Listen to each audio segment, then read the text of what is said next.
ఇప్పుడు మనం సత్యసాయి సేవా సమితి నెల్లిమర్లలో ఉన్న అంటే విజయనగరం దగ్గరలో ఉన్న నెల్లిమర్ల సాయి సేవా సమితికి వెళ్తూ ఉన్నాము. అక్కడికి వెళ్ళి అక్కడ సమితి యొక్క కన్వీనర్ గా ఉన్నటువంటి శ్రీమతి గోకులానందం ధర్మావతి గారిని కలిసి అక్కడి విశేషాలన్నింటినీ తెలుసుకుందాం. సాయిరామ్ అండి కన్వీనర్ గారు, మీరు ఇక్కడ సేవా సమితికి ఎప్పటి నుంచో సేవ చేస్తూ ఉన్నారు కదా, సేవా సమితిలో కన్వీనర్ గా ఉన్నారు. దీని విశేషాలు మాతో పంచుకుంటారని మేము ఆసక్తిగా ఎదురు చూస్తున్నామండి. సాయిరామ్, ఈ మధ్య కొత్తకి ముందర అంటే ముందుగా మేము కామపేటని అక్కడ కంపెనీ ప్రాజెక్ట్ లో ఉంటుందని అక్కడ 14 సంవత్సరాలు భజన మండలిగా నడిపించామన్నమాట సంస్థని.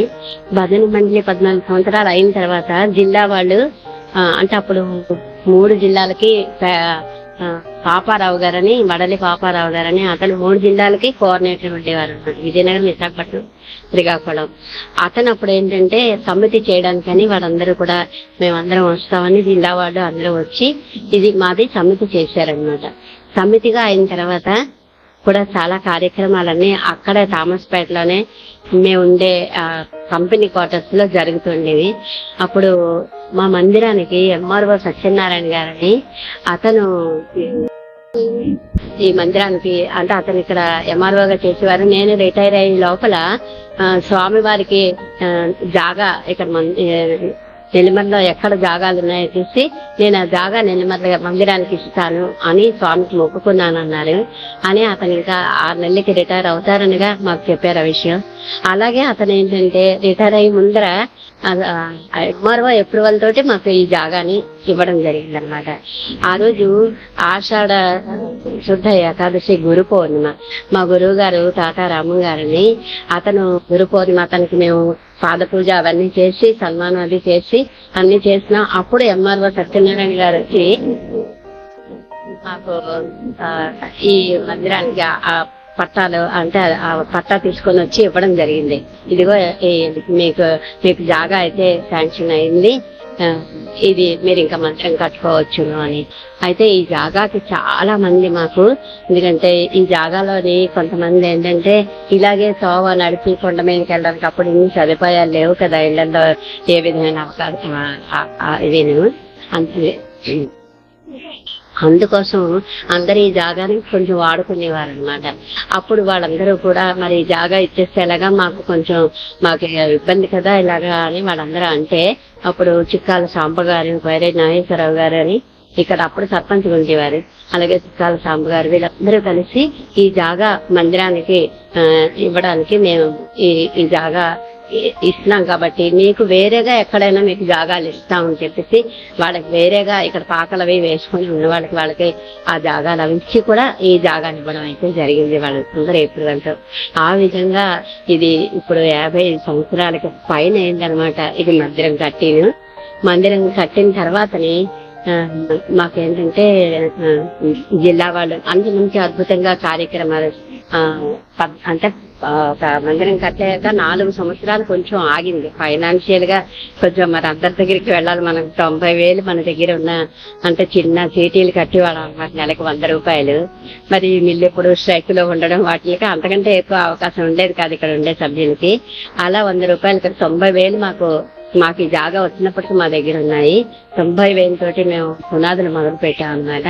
తర్వాత స్వామి దివ్య అనుగ్రహంతో ఎవ్వరికి ఇలా మందిరం కడుతున్నామంటే వాళ్ళు మళ్ళీ మరొకసారి రండి అనకుండా, అంటే అదంతా స్వామివారి ప్రేమ కరుణ, మరొకసారి రండి అనకుండా ఒకడు వాడు వెంటనే తప్పకుండా అలాగేనని చెప్పేసి చాలా మంది ఈ మందిరానికి ఆ విధంగా సహకరించారనమాట. మరి మొత్తం జిల్లాలో అన్ని చోట అందరూ కూడాను ఆ విధంగా ఈ మందిరం అయింది. తర్వాత మందిరం కట్టేసి అయిన తర్వాత పుట్టపర్తి నుంచి అదే ఇదే వాటర్ ప్లాంట్లకి అప్పుడు అందరికి ఒక్కొక్క సమితికి వాటర్ ప్లాంట్లు ఇస్తాము. కాకపోతే దాని తాలూకా ప్లాంట్ పెట్టుకోవడానికి తగినటువంటి అంటే రూమ్ ఒకటి ప్లాంట్ కి. ఆ తర్వాత ఏమైనా అంటే వాళ్ళు అన్ని మెటీరియల్ అంతా వాళ్ళు ఇస్తారు, మనం కొన్ని చెయ్యాలన్నమాట. పెద్ద ట్యాంకులు పెట్టడానికి ఒక పెద్ద ఇది కట్టడం అవన్నీ కూడా అన్నమాట.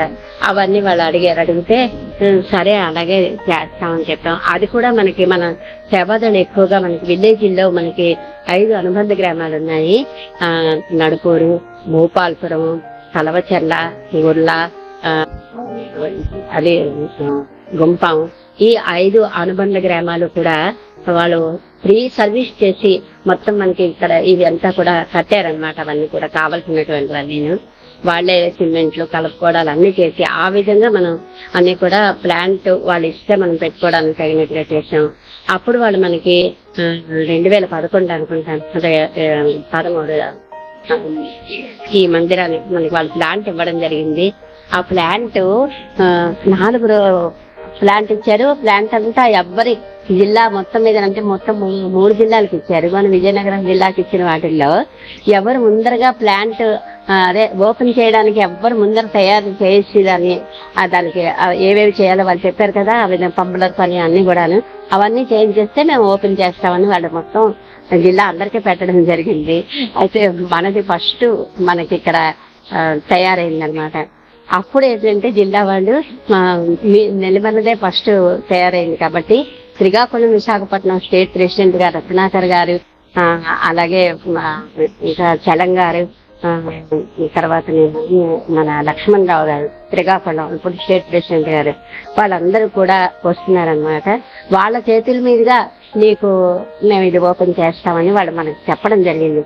వెంటనే మేమేంటంటే అతను అందరం కూడాను అయితే ఓపెన్ చేయడం అంటే ఏముంది అంటే నాకు ఇంత ఇవన్నీ తెలియదు ముందర. అప్పటికి 10 మంది కదా నడిపి వాళ్ళు తర్వాత సమితి నడిపి అయితే ఎలాగా అనుకుని అలాగే అయితే మేము అన్ని రెడీ చేస్తాం. ఒక 4 రోజుల్లోనే వాళ్ళు వస్తున్నారు.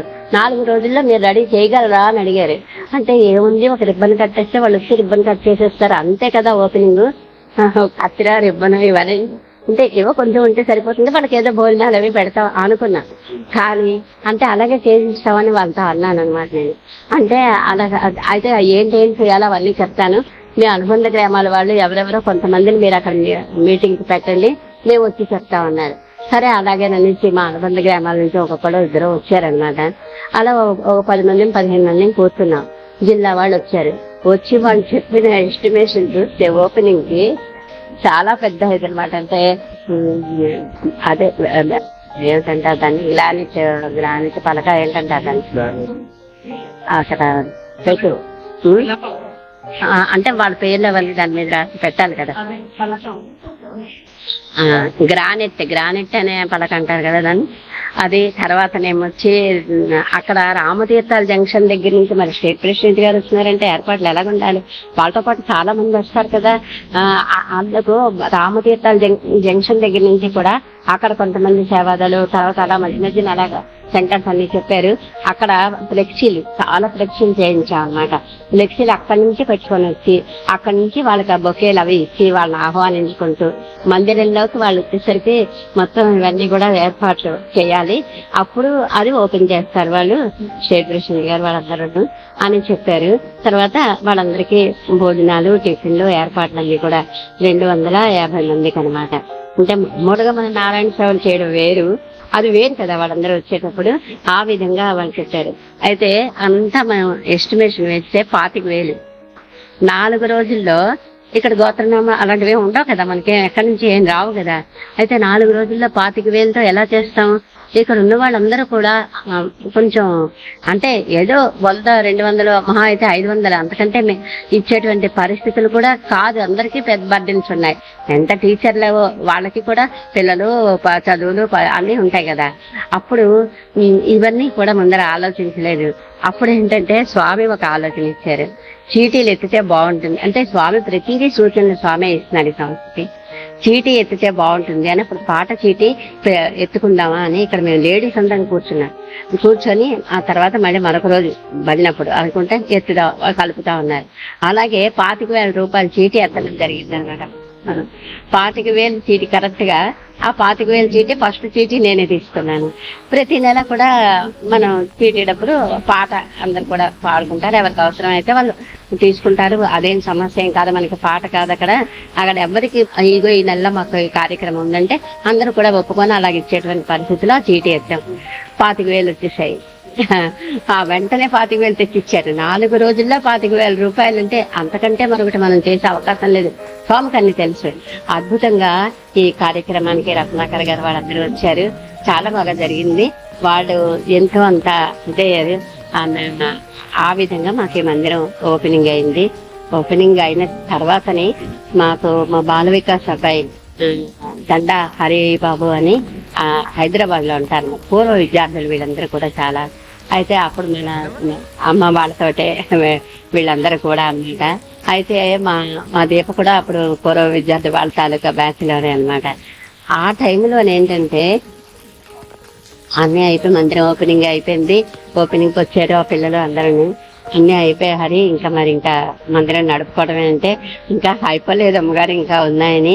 తను మాకు మందిరంలోకి, ఎందుకంటే కరెంట్ ఆఫ్లు ఎక్కువ ఉండేవి కాబట్టి ఇన్వెక్టర్ పెట్టాలి అమ్మగారు, కంపల్సరీ ఉండాలి అని ఇన్వెక్టర్ కూడా మా మందిరంలోని హరి పెట్టాడు. అలాగే 6 ఫ్యాన్లు కూడా మాకు ఈ మందిరంలో తనే వేయించాడు. చాలా ఏ కార్యక్రమం ఉన్నా స్వామి పుట్టినరోజు వస్తున్నది అంటే నాకంటే ముందుగా అమ్మగారు స్వామి పుట్టినరోజు కదా, కార్యక్రమాలు ఏం చేస్తున్నారు అని తన ముందరగా తన అక్కడి నుంచి ఆ పుట్టినరోజుకి ఖర్చు పెట్టండి అని డబ్బులు పంపించడం. మహాశివరాత్రి అయితే శివరాత్రికి అవకాశం ఉన్నప్పుడు ఎప్పుడో వచ్చేవారు, కానీ వాళ్ళకి డ్యూటీలు పిల్లలు వాటితోటి ఈ విధంగా అన్ని సహకారాన్ని మా అంటే పూర్వ విద్యార్థులు కూడా ఆ విధంగా మాకు అందించి చేయడం అయితే జరుగుతున్నది. కాకపోతే ఎప్పటి నుంచి అంటే ఇవన్నీ కొంచెం కరోనా వచ్చిన దగ్గర నుంచి చాలా, అంటే మరి ఎవరు బయటికి రాలేని పరిస్థితి, ఎవరు కూడా ఇంట్లో నుంచి బయటికి అందరూ రాలేని పరిస్థితి. నాకు మా డిస్ట్రిక్ట్ ప్రెసిడెంట్ గారేంటి, స్టేట్ వాళ్ళేంటి, ఎక్కడికి ఇంత వయసులో మీరు శుభ్రంగా ఉంటే కొన్నాళ్ళు ఇంకా మందిరాన్ని నడుపుతారు కాబట్టి మీరు మందిరంలోనే ఉండండి. ఎవరైనా ఒకవేళ మీకు ఏవైనా సామాన్లు కావాలన్నా బయటికి మీ కొట్టుకు ఫోన్ చేసుకొని వాళ్ళు తెచ్చిన తర్వాత ఒక అరగంట సేపు అవతల వదిలేసి అప్పుడు పట్టుకెళ్ళండి లోపలికి, మీరు బయటికి రాకండి, మీరు ముందరగా తాళం తీసి, అంటే ఇటువంటివన్నీ నాకు వాళ్ళు ఎన్నో సూచనలు ఇచ్చి మా డిస్ట్రిక్ట్ ప్రెసిడెంట్ గారేంటి అలా అందరూ కూడా నాకు ఆ విధంగా చాలా, అంటే ఇంతవరకు నేను ఇలా ఉన్నాను అంటే వాళ్ళందరూ నాకు ఇచ్చిన అటువంటి ఇంత ప్రేమ అభిమానమే. అలాగే అయితే స్వామి అనుగ్రహంతో ఇప్పటి వరకు కూడా ఈ విధంగా కార్యక్రమాలు, అప్పటి నుంచి కొంచెం ఒక 3 ఏళ్ళు ఎవరు రాలేని పరిస్థితి అయిపోయింది.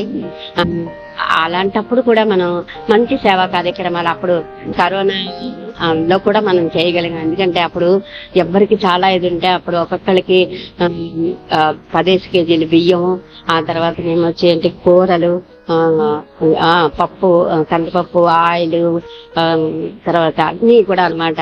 ఈ టాటా గ్లూకోజ్ ప్యాకెట్లు, బిస్కెట్లు, ఒక్కొక్క ఇంటికి ఎంత బాధపడిపోతున్నారు. ఇంట్లో చాలా మంది కరోనాలో వచ్చి ఇబ్బంది అవుతున్నారు, బయటకు వెళ్ళలేని పరిస్థితి అని అప్పుడు అలా అందరికి ఇవ్వడం కూడా జరిగిందనమాట. ఆ టైంలో కూడాను చాలా జాగ్రత్తలు తీసుకొని మరీను తర్వాత నీ జిల్లా వాళ్ళు ఎప్పుడైతే 3 ఏళ్ళు అయిన తర్వాత ఇంకా అందరం ఆత్మీయ కలయిక అని ఒకటి పెట్టారనమాట, ఒక ప్రోగ్రామ్ జిల్లాల మీటింగ్. అందరం అప్పుడు జిల్లాల మీటింగ్లకు వెళ్ళడం, తర్వాత ఎక్కడికైనా వెళ్ళడం అది కూడా జరుగుతుండేది. ఈ విధంగా స్వామి ఇంతవరకు ఈ కార్యక్రమాలన్నింటినీ బాగా చేయిస్తున్నారు. అలాగే మనకి పుట్టపర్తి పత్తియాత్రకు వెళ్ళాం మేము ఆగస్టులో. పత్తియాత్రకు వెళ్ళినప్పుడు ఆగస్టు శ్రావణ మాసం కదా, పుట్టపర్తి ఆగస్టులో అధిక మాసంలో ఆగస్టులో పుట్టపర్తి పత్తియాత్రకి వెళ్ళాం అనమాట. అప్పుడు నేను కూడా మా వాళ్ళందరూ కూడా రంజమ్మ గారు మీరు కూడా అందరూ అంటాము. తర్వాత అందరూ వెళ్తున్నారు, నాకు ఒకసారి పుట్టపర్తిలో అడుగు పెట్టాలనిపించి వెళ్ళాము. చాలా బాగానే అక్కడ కూడా అందరూ కూడా చాలా దీనిగానే మాకు అకామిడేషన్ అవన్నీ కూడా ఇచ్చారు, అంత బాగా అయింది. ఆ పుట్టపర్తిలోని మేము ఉండగానే జామి పంతులు గారని మా మందిరంలో పెద్ద కార్యక్రమాలు ఏవైనా అయితే అతను వచ్చి ఇక్కడ చేస్తారు, సామూహిక మంగళగౌరి వ్రతాలని అన్ని కూడా ఏవైనా పెద్ద కార్యక్రమాలు. అతను పుట్టపర్తిలోనే నాకు ప్రత్యేకంగా నేను అంటే మేదం జరిగాయి అనమాట వ్రతాలని. అక్కడికి నేను వెళ్ళలేక రూమ్ లోనే నేను అన్ని చేసుకుంటూ ఉండేదాన్ని అనమాట, నాకు ఇచ్చిన అకామిడేషన్ లో. అయితే అకామిడేషన్ కి అతను ప్రసాదం పట్టుకొని వచ్చి, అమ్మా మీ స్వామి దగ్గర చేసినటువంటి మండపం, ప్రధాన మండపం దగ్గర ప్రసాదం తెచ్చానని పాపం నేనుండే అక్కడికి వచ్చి మా అకామిడేషన్ కి వచ్చి అతను ఇచ్చి, అప్పుడు అతను ఒక మాట అన్నారు ఏంటంటే, అమ్మ మీరు ఇక్కడి నుంచి వెళ్ళాక నిజ శ్రావణ మాసంలో మంగళగౌరి వ్రతాలు చేయండి, నేను వస్తాను చేయిస్తాను బాగుంటుంది అన్నారు. అంటే సరే ఇది స్వామి అనుగ్రహమే అనుకొని నిజ శ్రావణ మాసం రాగానే స్వామి ఎలా చేయించుకుంటారో అంటే అద్భుతంగా చేయించుకున్నారు. మందిరము పక్క ఈ జాగాలు పట్టలే, అంత జనాలు వచ్చారనమాట. ఏర్పాట్లు కూడా నేను ఒక్కటి కూడా చేయలేదు, అందరూ మేము ఇది చేస్తాం, మేమేం తెస్తాం, మేము అది చేస్తాం, అలాగే అందరు ఏర్పాట్లు అన్ని కూడా చేశారు. ఆ విధంగా చాలా బాగా జరిగింది. ఆ తర్వాత అఖండ భజన, తర్వాత స్వామి పుట్టు పండుగ కార్యక్రమం, మహాశివరాత్రి అద్భుతం అనమాట. ఆ మహాశివరాత్రికి అసలు అంతలా చెయ్యగలమా అనుకున్నాం. అంటే అదే కార్యక్రమాలు మొదలు పెట్టడం ప్రారంభం మంగళగౌరి వ్రత, అప్పటి నుంచి కార్యక్రమాలు అద్భుతంగా జరుగుతున్నాయి. అలాగే మహాశివరాత్రి చాలా అద్భుతంగా జరిగిందనమాట. ఇంకా మహానారాయణ సేవ, రామతీర్థాల నుంచి వచ్చిన యాత్రికులందరికీ కూడా మేము అక్కడ పులిహారు, మజ్జిగ, ఉసిరికాయలు అవి ఇస్తాం అనమాట. ప్రతి సంవత్సరం కూడా అక్కడ మహానారాయణ సేవ అంటే రామతీర్థాల నుంచి వస్తున్న దగ్గర అక్కడ కొత్తపేట అని ఉంది. అది మొత్తం ఏ ఊర్లు విలేజ్లు వాళ్ళు వెళ్ళాలన్నా రామతీర్థాల్లో వాళ్ళు 2-3 రోజులు ఉండిపోయి అక్కడేవో మొక్కులు అవన్నీ తీర్చుకొని విలేజ్లు వాళ్ళందరూ కూడా శివరాత్రి వెళ్ళి జాగరాలు అయిన మొన్నాడు వస్తారనమాట. ఆ జాగరాల నాడు రాత్రి ఇక్కడ రుద్రాభిషేకాలు, మొన్నాడు అక్కడికి మహానారాయణ సేవ. ఈ తాలూకా మజ్జిగాల్ని పట్టుకొని వెళ్ళి పులిహారు అంటే 5 బస్తాలు పులిహారు, ఆ తర్వాత 250 లీటర్ల పాలు తోడుపెట్టి పెరుగు, మజ్జిగ అక్కడ వెళ్ళి మజ్జిగ చేస్తాం.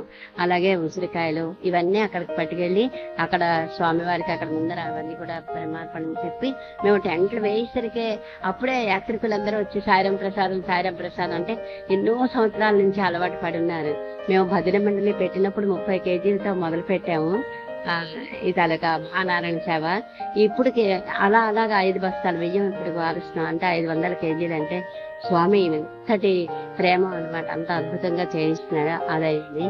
అది అయిన తర్వాతని మళ్ళీ పంతులు గారు ఏంటన్నారంటే, చాలా కార్యక్రమాలన్నీ బాగానే అవుతున్నాయి, మీరు శివపార్వతుల కళ్యాణం కూడా చేయండి, చాలా బాగుంటుంది, వైశాఖ శుద్ధ ఏకాదశి 19వ తారీఖు చాలా మంచిది అని అతను చెప్పడం. ఆదివారం కూడా పడింది అని అతను చెప్పాడు. కళ్యాణం ఇంతవరకు మేము చేయలేదే, కళ్యాణాలు చేస్తే చాలా డబ్బులు ఖర్చు పెట్టి బోల్డంత డబ్బులు అవుతాయి కదా అంటే, పర్వాలేదమ్మా స్వామి చూసుకుంటారు, మీరు మొదలు పెట్టండి అన్నారు. అంటే సరే అయితే అందరికీ చెప్పాలి, ఎంతో మంది చేతులు వేస్తే కానీ ఈ కళ్యాణం అన్నది చేయడం చాలా కష్టం అని మేము అనుకుంటున్నాము. ఆ టైంలో ఏంటంటే మాకు డాక్టర్ సత్యనారాయణమ్మ గారని ఆవిడ, అంటే మొట్టమొదట మేము భజన మండలి పెట్టిన దగ్గర నుంచి కూడా ఆవిడ హాస్పిటల్లో ఉన్నప్పటి నుంచి కూడా ఆవిడ ఇక్కడ ఏసీ హాస్పిటల్లో డాక్టర్గా చేసేవారు అనమాట. అప్పటి నుంచి ఆవిడ ఈ సంస్థలో ఏ కార్యక్రమాలైనా ఆవిడ ముందుగా ఆవిడ చేయ ఉంటుంది అనమాట. అలాగా ఆవిడ ఫోన్ చేసి ఇక్కడ ఆయుష్ హోమం చేయించారనమాట వాళ్ళ అల్లుడు గారి గురించి అని. అతనికి అమెరికాలో ఉంటారు అల్లుడు గారు కూతురును. ఆ అమ్మాయి అగ్రికల్చరల్ డిపార్ట్మెంట్ లో చేస్తుంది అనమాట. అయితే వాళ్ళు ఏంటంటే ఇలా ఒంట్లో బాగోలేదు, అమెరికా డాక్టర్లు అందరూ కూడా చాలా అంటే ఇంకా చెప్పలేని పరిస్థితి అన్నప్పుడు ఆవిడ నేను ఆయుష్ హోమం స్వామి దగ్గర చేయిస్తానని అనుకున్నట్ట. ఆవిడ హైదరాబాద్ నుంచి ఇక్కడికి వచ్చేసి ఈ ఆయుష్ హోమానికి అన్ని ఏర్పాట్లు చేయమని ఫోన్ చేసి చేయడం జరిగింది. తర్వాత వాళ్ళు బాగానే ఉన్నారు, అంత బాగుంది, డ్యూటీలు చేసుకుంటున్నారు ఇద్దరుని ఆ విషయం చెప్పడానికి ఆవిడ ఫోన్ చేశారు. అదే టైంలో మాకేమొచ్చి అప్పుడే ఇతను ఫోన్ వచ్చింది అనమాట, అమ్మ శివపార్వతుల కళ్యాణం చేయించండి అని. అంటే అప్పుడు నేను ఇంకా ఎంతమందికో చెప్పాలి అని అనుకుంటున్న టైంలో ఇవిడ ఫోన్ చేసి, సాయిరాం ధర్మావతి గారు ఇలాగా మా పాప చెప్పమన్నది, నేను పుట్టపర్తి సేవకు ప్రతి నెల పుట్టపర్తిలో 13 రోజులు సేవకు వెళ్ళిపోతారు. మెడికల్ అంటే మొబైల్ డాక్టర్స్ అంటారు కదా, మెడికల్ సర్వీస్ వెళ్ళిపోతారు ఆవిడ హైదరాబాద్ నుంచి. 13 రోజులు అయ్యాక వచ్చాక అప్పుడు నాకు ఫోన్ చేస్తే, అమ్మగారు చాలా సంతోషం అండి, ఇదిగో ఇలా అనుకుంటున్నాము, దానికి మరి మీ చెయ్యి కూడా పడాలి అంటే, నేను నా చెయ్యి పడ్డం ఏంటి, మొత్తం అంతా కళ్యాణానికి నేనే ఇస్తాను. విగ్రహాలకే 6.5 విగ్రహాలు అనమాట. అవి 6.5 విగ్రహాలు అదిరం నుంచి తెప్పించడానికి 28,000. అలాగే ఆవిడ అన్ని నేను ఇస్తాను, మీరు ఏర్పాట్లన్నీ మీరు చేయండి, మేము కూర్చొని చేసుకుంటా అన్నారు. ఆ విధంగా స్వామి ఏంటంటే ఏ ఇది లేకుండా ఆ శివపార్వతుల కళ్యాణాన్ని కూడా చాలా అద్భుతంగా జరిపించారు. 19వ తారీఖు అన్నమాట. అన్ని స్వామి ఏంటంటే ఎంతో అద్భుతంగా ఈ కార్యక్రమాల్ని నేనుండగా భయం ఎందుకు అని స్వామి ఎప్పుడు చెప్తూ ఉంటారు. ఆ విధంగా కార్యక్రమాలను స్వామి జరిపిస్తున్నారు. అది స్వామి తాలూకా అనుగ్రహమే.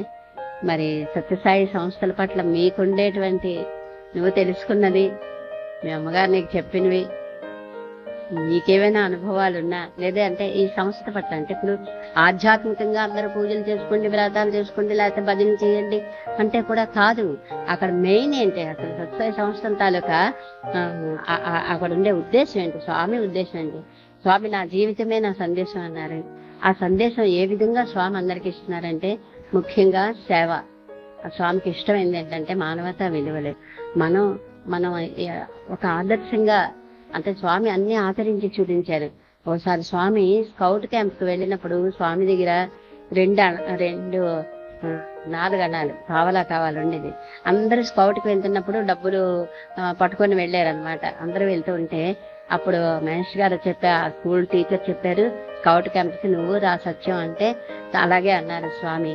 అలాగే అని అన్నా వదిన దగ్గర ఉండేవారు అనమాట. అప్పుడు స్వామి అక్కడ చదువుకుంటూ ఉండేవారు. పుట్టపర్తిలో లేవు అప్పుడు స్కూల్ అవి. అలాంటప్పుడు స్వామి ఏం చేశారంటే ఉన్న నేను వేరేగా వచ్చేస్తాను, అక్కడ మాకున్నారు అక్కడ తెలిసిన వాళ్ళు అని చెప్పేసి వాళ్ళందరితో వెళ్తే బస్సుకి వాటికి బోర్డంత డబ్బులు అవుతాయి కదా తినడానికి అన్నిటికీనని స్వామి ఆ డబ్బులతోటే అలాగే ఏవో కొంచెం ఒక బ్రెడ్ కొనుక్కోనో ఏదో కొనుక్కోనో మంచినీళ్ళు తాగిసి అలాగ వెళ్ళి స్కౌట్ క్యాంపులో స్వామి పాల్గొన్నారనమాట. పాల్గొని అక్కడ స్వామి అప్పుడు చూశారనమాట ఆ తాలూకా ఇవన్నీ కూడా. అంటే అంత ఆదర్శం. అంటే మనకి దగ్గర డబ్బులు లేవని పెద్దవాళ్ళని బాధ పెట్టకూడదు, మనకి ఉండేటువంటి దాంట్లో మనం చేయాలి. అది ఒకటి స్వామి అంటే అన్ని ఆచరించి చూపించేవారు. స్వామి ఆ విధంగా నడుచుకొని నా జీవితమే నా సందేశం అన్నదానికి స్వామి అప్పటి నుంచి కూడా అలాగే చేసేవారు. అది సత్యసాయి సేవా సంస్థల్లో ఏంటంటే అందరూ కూడా ఎవరికి వాళ్ళగా ఇందులోని గోత్రనామాలు కానీ తర్వాత లేకపోతే ఇంకా ఇవన్నీ ఉండవు. ప్రతి నెల మనకి ఇంత ఖర్చు అవుతున్నది కదా మెయింటెనెన్స్ కి. ఎందుకంటే ఇక్కడ మనం ఇవన్నీ ఇది చేసిన మెయింటెనెన్స్ అంటే కరెంటు బిల్లులు ఉంటాయి, ఇంకా అన్నీ ఉంటాయి. రోజుకి ఏసీలు అవి పెట్టారు, ఇప్పుడు కరెంటు బిల్లులు మరీ ఎక్కువ వస్తున్నాయి.